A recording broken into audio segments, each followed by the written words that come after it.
దేవుని మహాకృపను బట్టి మనల్ని పిలిచిన వాడు నమ్మదగిన వాడు కనుక ఆయన్ని అనుసరిస్తున్న ప్రియ సహోదరి సహోదరులారా, దేవుడు మనల్ని ప్రేమించి మనలను ఆయన కృపచేత మనల్ని మన బిడ్డలను సదా కాపాడుతున్న ఆయనకి మహిమ ఘనత ప్రభావాలు చెల్లునుగాక.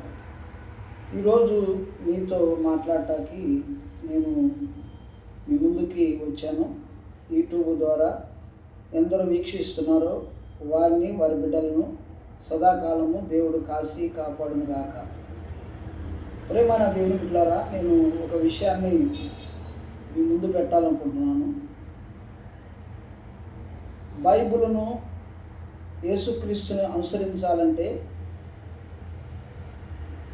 యేసుక్రీస్తుని ఫాలో చేయాలంటే ముందు లోకాశలను విడిచిపెట్టాలి.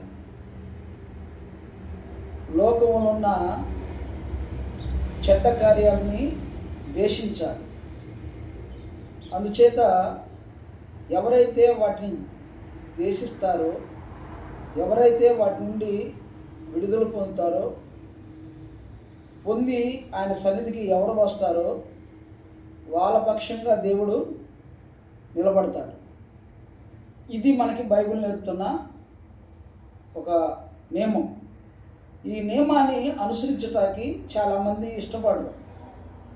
ఎందుకంటే తప్పుడు నడవడికి నడిచే వాళ్ళకి, తప్పుడు ఉద్దేశం కలిగిన వారికి వాళ్ళు ఆ మనసుతో ఉంటారు కనుక ఎవరు క్రీస్తుని అంగీకరించరు. అందుచేత నేనేమంటానంటే, దేవుని బిడ్డలారా, ఎవరైతే దేవుని అంగీకరిస్తారో, దేవుని మీద ఎవరైతే ఆనుకుంటారో వాళ్ళ సదా దేవుడు కాసి కాపాడతాడు. అందుచేత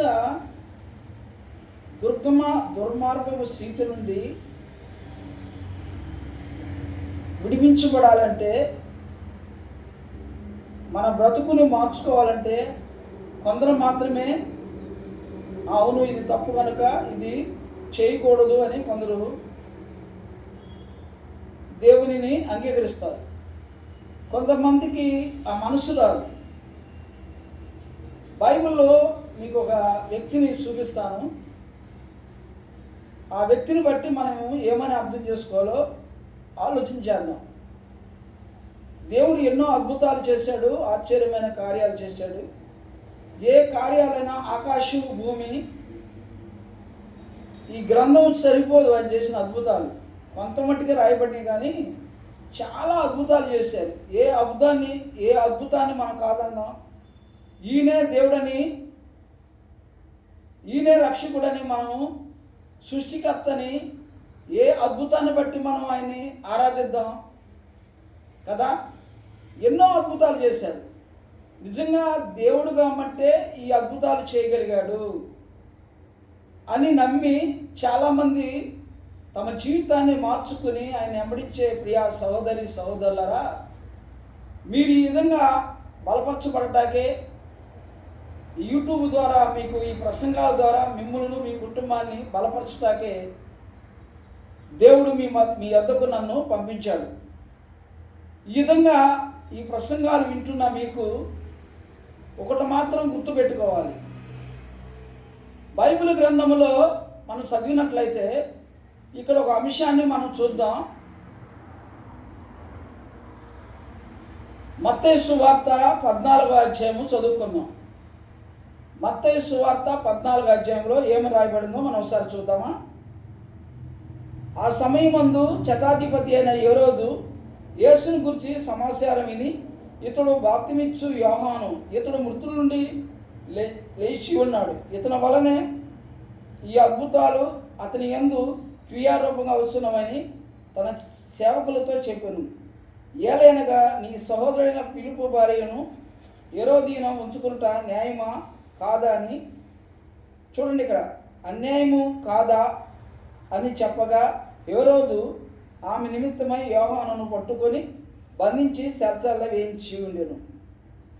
అతని చంపకోరిని కానీ జనసమూహంలో అతనిని ప్రవక్త అని ఎంచినందున వారికి భయపడెను. ప్రవక్త అని ఎంచినందుకు భయపడ్డాడు హేరోదియా. చూడండి, హేరోదు శతాధిపతి అయిన హేరోదు భయపడ్డాడు.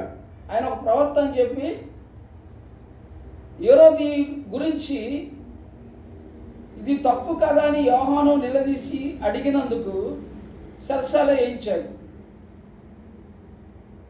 సంపకోరాడు కానీ ఆయన ఒక ప్రవక్త అని నమ్మాడు. ప్రవక్త అని నమ్మి జనులు అతనిని గౌరవిస్తున్నారు. అతని నీతిని బట్టి, భక్తిని బట్టి వాళ్ళు జనులు అతన్ని గౌరవిస్తున్నారని చెప్పి చెరసాల వేస్తే చాలు అన్నట్టుగా తన చేతిలో అధికారం ఉంది కాబట్టి చెరసాల వేశాడు. ప్రేమని దేవుని బిడ్డలారా,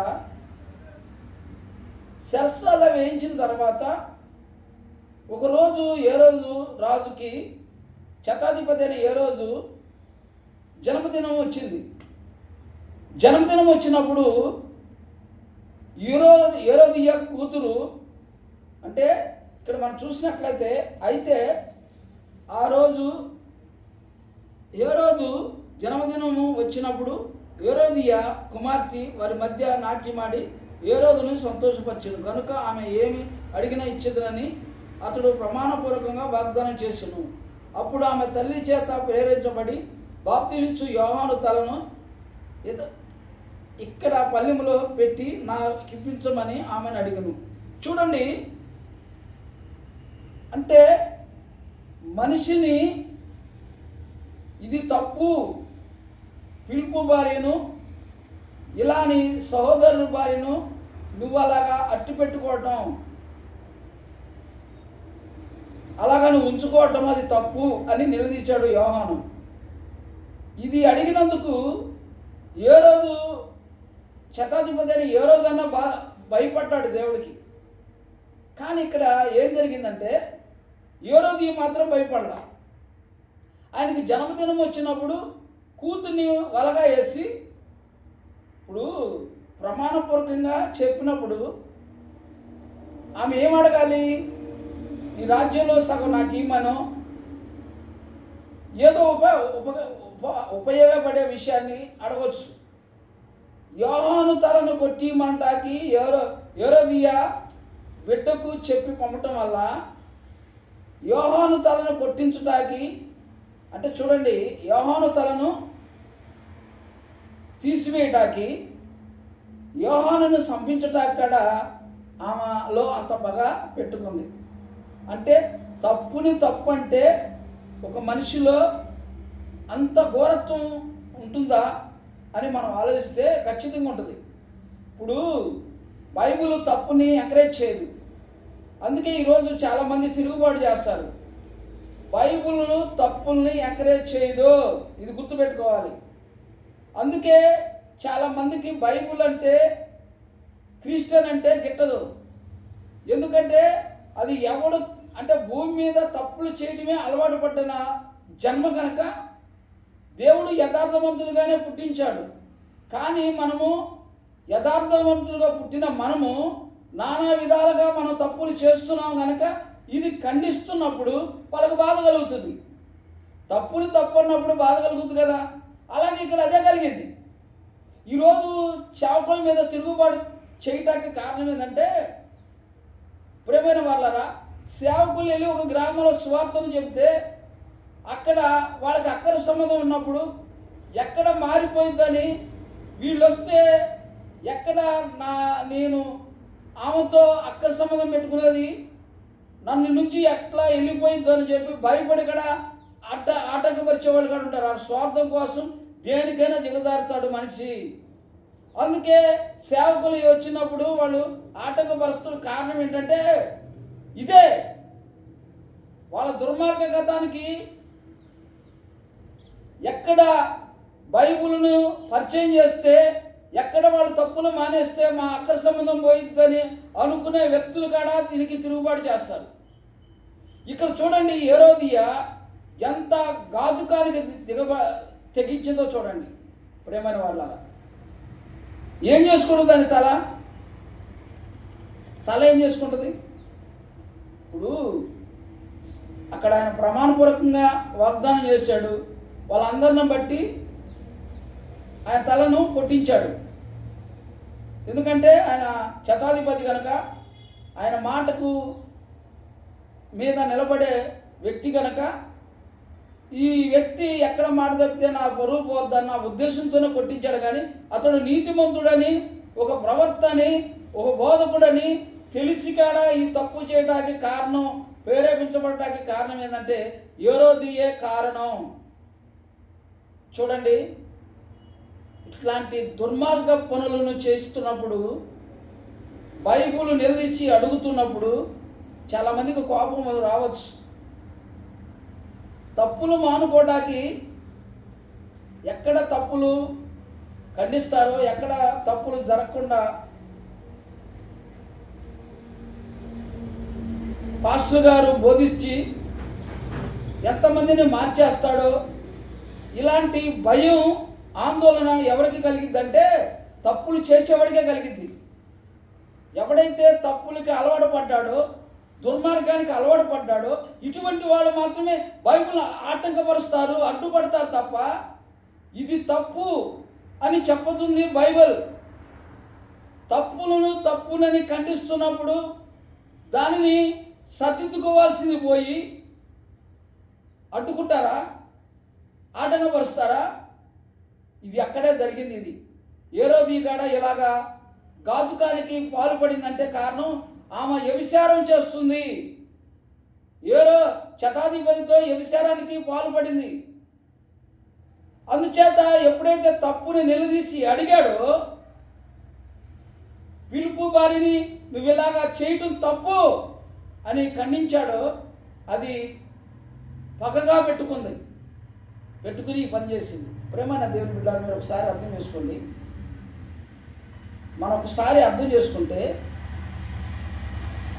నేను చేసింది తప్పు, నేను ఘాతుకానికి పాల్పడ్డా, లేకపోతే నేను ఈ తప్పుకు అలవాటు పడ్డా, అయ్యో ఈ తప్పు చేయటం, నా భర్తకి నేను ఈ తప్పు చేయటం తప్పు కదా అని మానుకోవాల్సింది పోయి, తప్పు అని ఖండించినందుకు పగ పెంచుకుందనమాట. ప్రేమ నా దేవుని బిడ్డలారా, నేను ఒక మాట చెప్తాను. పగ పెంచుకోవటము, తప్పుల మీద తప్పు చేయటం మానవ నైజం. ఇలాంటి వ్యక్తులు బైబిల్ని తప్పుపట్టాలని, బైబిల్కి బోధించే బోధలకు అడ్డుపడాలని నానా విధాలుగా ప్రయత్నం చేస్తూనే ఉంటారు. కానీ నేనేమంటానంటే, వీరు ఎన్ని ప్రయత్నాలు చేసినా, ఎన్ని ఆటంకాలు పరిచినా దేవుని సువార్త అది దాన్ని ఆపే శక్తి కానీ సామర్థ్యత మనిషికి లేదండి. ఏ విధము చేతైనను దేవుడు తన ప్రజలను, తను ఎవరిని ఏర్పాటు చేసుకున్నాడో, ఎవరు ఆయన ఉద్దేశంలో ఉన్నారో వారు అందరూ రక్షించబడతారు అని గ్రహించాలి. అందుచేత దేవుని బిడ్డలారా, ఈ మాట యోహాను శిశువులు లేతే యేసు ప్రభు శిశువులు తీసుకెళ్ళి యోహానును బాధపెట్టి వచ్చి యేసుక్రీస్తుకి సంగతి చెబుతాడు. అందుచేత ప్రేమైన దేవుని బిడ్డలారా, ఆయన అక్కడి నుండి లేచి వెళ్ళినప్పుడు ఆయనతో పాటు కొంతమంది జనసమూహం వెళ్తారు. వెళ్ళినప్పుడు ఆయన చెప్పే బోధకి వారు అన్న వస్త్రాలు మర్చిపోయి 3 రోజులు ఆయన బోధన వింటూనే ఉన్నారంటండి. ఆడ 3 రోజులు ఆయన చెప్పే బోధన వింటూ అన్న వస్త్రాలు అన్నీ మర్చిపోయారు. అందుచేత యేసుక్రీస్తు శిశువులు వచ్చాయా, ఊరిలోకి వెళ్ళాలంటే చాలా దూరం, ఇది అరణ్యం, వీళ్ళకి భోజనం ఎట్లా మరి తీసుకురావడానికంటే మీ దగ్గర ఏముందని అడిగాడు. 5 రొట్టెలు చిన్న చేపలు అనగానే అవి తీసుకొచ్చి నాకు ఇమ్మన్నప్పుడు దాన్ని ప్రార్థన చేసి ఆ రొట్టెల్ని చేపల్ని 12 గంపలు ఎత్తేలాగన ఆశీర్వదించాడు. అది మన దేవుని దగ్గర ఉన్న గొప్పతనం. ఇప్పుడు అన్ని రొట్టెలు అన్ని చేపలు రావడానికి అక్కడ పురుషులే ఇంచుమించు 5,000 మంది ఉంటే ఇంకా స్త్రీలు ఎంతమంది ఉండాలి? మరి వాళ్ళందరికీ సరిపోయే ఆహారాన్ని పెట్టాడంటే ఆయన దేవుడు కాదని నువ్వు ఎలా చెబుతావు? ఇది గ్రహించాలి. ఆయన దేవుడు కనుకే ఈ శక్తి దేవునికి ఒక్కడికే సాధ్యం కనుక ఆయన దేవుడు అంటాకి ఏ తప్పును బట్టి నువ్వు చెప్పగలవు ఈయన దేవుడు కాడని అని నేను మిమ్మల్ని వినపం చేసుకుంటున్నా. ప్రేమైన దేవుని బిడ్డలారా, ఆయన నిజమైన యేసు, ఆయన నిజమైన దేవుడు. పాపాన్ని ఖండిస్తాడు, తప్పుల్ని సరిదిద్దుకోమంటాడు. దాన్ని ఖండించినప్పుడు ఆ తప్పులు సరిదిద్దుకుని ఎవరైతే ఆయన పాద సన్నిధికి వస్తాడో వాడు క్షమించబడి జీవితంలో మళ్ళీ ఎన్నడూ ఆ తప్పు చేయకుండా పరిశుద్ధుడిగా చేయగల గొప్ప శక్తిమంతుడు మన దేవుడు కనుక అలాంటి దేవుని సన్నిధిలో మనము యథార్థంగా ప్రవర్తిద్దాం. ఎవరో ఏదన్నారు, ఏదో ఇవన్నీ మీరు తీసి పక్కన పడేయండి. ఎవరెవరో అంటారు. ఇప్పుడు ఊరక మనం ఒక మాట అందాం, ఒక మాట సామెత ఉంది. కుక్కలు ఎన్నో మురుగుతాయి, అవి మురిగే కుక్కలు కరవయ్యి ఎప్పుడు మురుగుతూనే ఉంటాయి. ఎందుకంటే అటు బతుకంతేక మొరగడం తప్ప దానికి మానవత్వం ఉండదు. అవి మురుగుతూనే ఉంటాయి. మురిగే కుక్కలను చూసి భయపడాల్సిన పని లేదండి. మనము ధైర్యముతో ముందుకు వెళ్ళాలి, ప్రజలను రక్షించాలి. ప్రజలకు తమ తప్పులను తెలియపరిచి పాపము నుంచి వారు విడుదల పొందేలాగన మనం వాళ్ళకి స్వార్థను ప్రకటించాలండి. ఇది ధైర్యం. ప్రియా దేవుని బిడ్డలారా, మీ యొక్క అక్రమం కోసం, మీ దుర్మార్గం కోసం సువార్తను అడ్డపరచాలని, ఆటంకపరచాలని, అడ్డుకోవాలని చూస్తే పొరోగు పట్టిన గతి పట్టింది మీకు. అందుచేత మంచిని గౌరవిద్దాం, చెడుని విసర్జిద్దాం. దీనికి మీరందరూ సహకరించాలని నా మనసును కోరుకుంటున్నా. పొరోగు పట్టిన గతి మనం పట్టకూడదు. అందుచేత ప్రేమైన దేవుని బిడ్డలారా, మన జీవితంలో తప్పులు సరిదిద్దుకోవడానికి ఇష్టపడదాం, సరిదిద్దుకుందాం. దేవుని యొక్క మహిమ కొరకు మనం భూమి మీద నిలిచి ఉన్నాం. దేవుని యొక్క సన్నిధిలో పరిశుద్ధ గ్రంథం చెబుతుంది అదే. మనము ఆ పవిత్రమైన రక్తంలో కడగబడి శుద్ధీకరించబడి ఒక నీటి మూలముగాను, చూడండి, నీటి మూలముగాను రక్తం మూలముగాను, మనము నీటి మూలముగా, ఆత్మ మూలముగా, రక్తం మూలంగా మనం బాప్తిస్వం పొందాలి.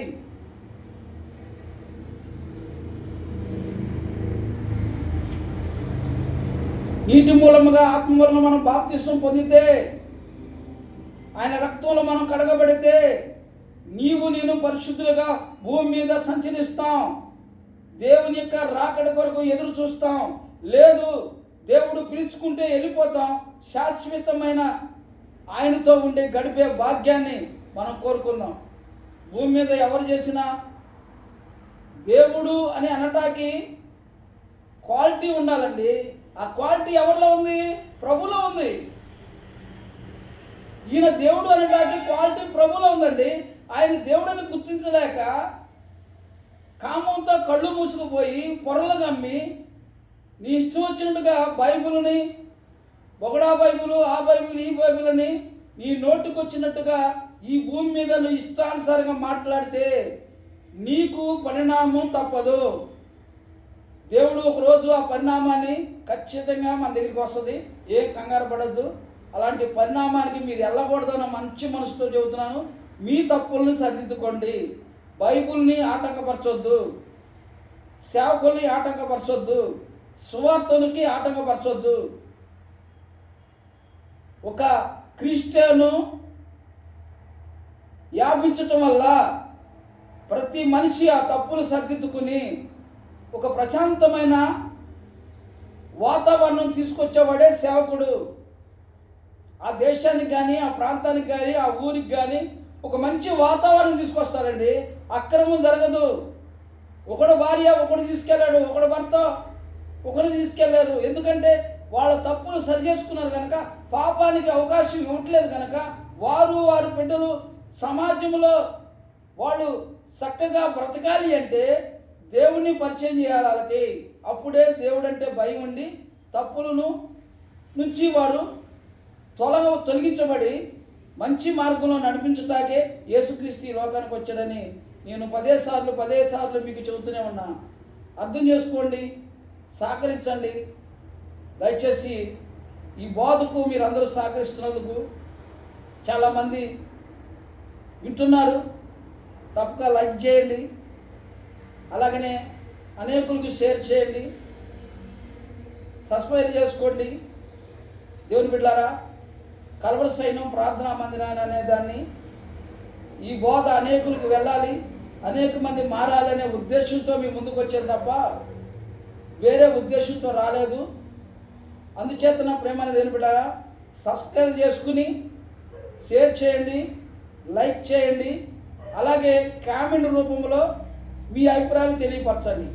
దేవుడు మిమ్ములను మీ కుటుంబాలను సదాకాలము కాపాడి సంరక్షించును గాక. ప్రార్థన చేసుకుందాం. పరిశుద్ధుడైన మా తండ్రి, జీవాధిపతి అయిన నా దేవ, ప్రతి ఒక్కరిని దర్శించండి, కాపాడి సంరక్షించండి. ఎవరైతే వీక్షిస్తున్నారో వారందరి కుటుంబంలో మీ కాపుదల దయచేయండి. వారిని, వారి బిడ్డల్ని, వారి సంతానాన్ని అభివృద్ధిపరచండి. వాళ్ళకున్న బలహీనతలను, వ్యాధి బాధలను, తెగుళ్లను తొలగించండి. సంపూర్ణమైన ఆరోగ్యం దయచేయండి నాయన. వారి బిడ్డలు చదువుకుని ప్రయోజకులైనట్లుగా దీవించండి. చెడు మార్గంలో వారు నడవకుండా వారు నీ మార్గంలో నడిచేలాగా సహాయం చేయండి. ఈ సృష్టిలో నా దేవుడు ఉన్నాడు. మనుషులు చూడపోవచ్చు, కానీ నా తప్పులు నా దేవుడు చూస్తున్నాడనే భయముతో భూమి మీద భయభక్తులతో పెరిగే భాగ్యాన్ని నీ బిడ్డలైన ప్రజలకు దయచేయమని, అటువంటి కృప, అటువంటి ధనిత ప్రతి ఒక్కరికి దయచేయమని, ఆయా విదేశాల్లో ఉద్యోగాలు చేస్తూ నాయన జీవనోపాధి కొరకై చదువుకుని ఆయా దేశాల్లో ఉంటున్న ఆ బిడ్డలందరికీ ఈ రక్షణ దయచేయండి. వాళ్ళకి ఏ అపాయం రాకుండా కాపాడండి, సంరక్షించండి. కష్టపడుతున్న వారు, అయా వ్యవసాయం చేసుకుంటున్న వారు, పాడి పంటలను నాయన చక్కగా పండి సకాలంలో వర్షాలు పడి నాయన ఈ విధముగా ఎంకరేజ్ చేయండి ప్రభా. మీ బిడ్డలకు మీరు ఎంకరేజ్ చేయకపోతే ఎవరు చేయగలరు? మీ బిడ్డలు మీరు కాపాడకపోతే ఎవరు కాపాడగలరు? నీ బిడ్డలకు నీ సన్నిధిని అనుగ్రహిస్తావని, నీ సన్నిధిలో నీ బిడ్డలని సంపూర్ణముగా ప్రతి ఆహారము, వస్త్రములు సమృద్ధిగా ఇస్తావని యేసుక్రీస్తు ద్వారా ప్రార్థించి వేడుకుంటున్నాం పరమ తండ్రి. ఆమేన్. వందనాలు.